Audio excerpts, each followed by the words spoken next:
Everyone, it's Mariners Fanatic back with another YouTube video, and today I woke up to some great news that Adam Frazier is now a Mariner as we acquired him in a trade Padres for Kerr and Kerr Rosier. I wanted Frazier last year at the deadline, but I think Jerry made the right decision in holding off as it cost the Padres a top 100 prospect. Now the Mariners are able to get him for two prospects who are not even in our top 30. And I think it all comes down to Jerry timing the market perfectly. Frazier struggled a bit after going to the Padres, didn't really have a great second half. However, for the season, he was still a very productive player, solid defensively at second base and left field, and he batted .305 with a 114 WRC+.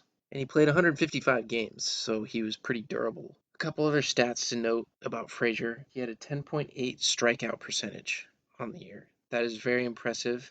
And for a lineup that struck out a lot, getting a guy who can put the ball in play, make contact with more pitches, and is also a solid on-base guy is really key. He also had about a 4 WAR. Fangraphs has him at 3.5. Baseball Reference has him at 4. Figure somewhere in between that, but either way, that's better than anything we had last year from the second base position. Even after Toro started playing there most of the second half, we knew he wasn't necessarily the long-term answer at second base, with third base being his primary position before he was traded to us. A little more on Frazier. Obviously, he is a primary second baseman, but he's also played a significant amount of left field in his career. He's also played center field and right field at times, although he likely won't see too much time out there. He's also seen time at shortstop and third base, although we likely won't see him at short. He could slide over to third base at times throughout the year. This comes to the question that a lot of people are asking: are we no longer going to be targeting guys like Marcus Semien and Chris Bryant?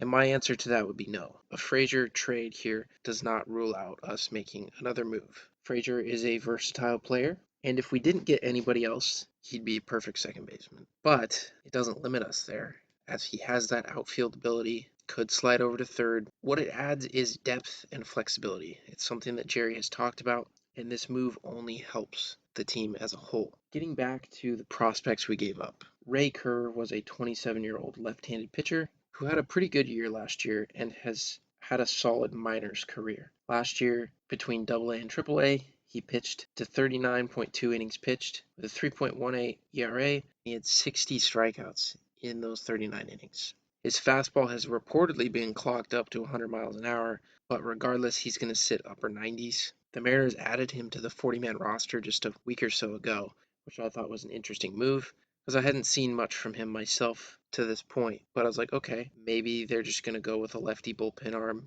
from in-house, and I was okay with that. But it seems that he could also be used as a major trade piece. Seeing as how they protected him from being picked up by somebody else, we were able to trade him and get some value.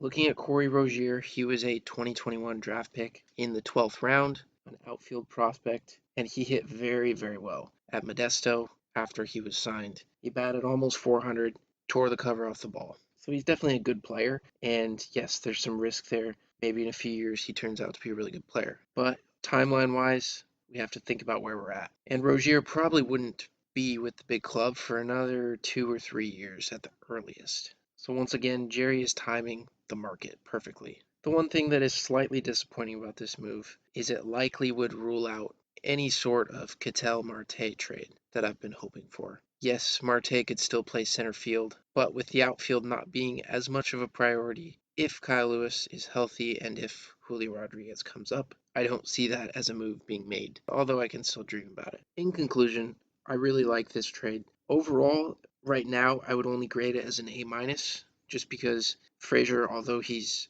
a solid hitter, there's not a lot of pop in that bat. He did hit for doubles last year, so he had a respectable slugging percentage. But overall, it's not the kind of firepower that I'm looking for in the lineup. I'm hoping we can still upgrade the lineup a bit more through a free agent signing or another trade. So overall, that's why my grading would be an A- at the moment. Last thing I forgot to mention is Frazier is a free agent in 2023, so we are only getting him for this next season. So let's see if he can make the most of it and help us reach the playoffs. I think this is just the first move of many for Jerry. I'm expecting maybe another move before the CBA deadline on December 1st. So I'll hope to be able to cover that stuff for you guys as well. I'm happy that we at least made one move before that December 1st deadline. Anyways, I'm excited to see what else Jerry has in store, and I'll see you guys in the next video. Mariners Fanatic, out.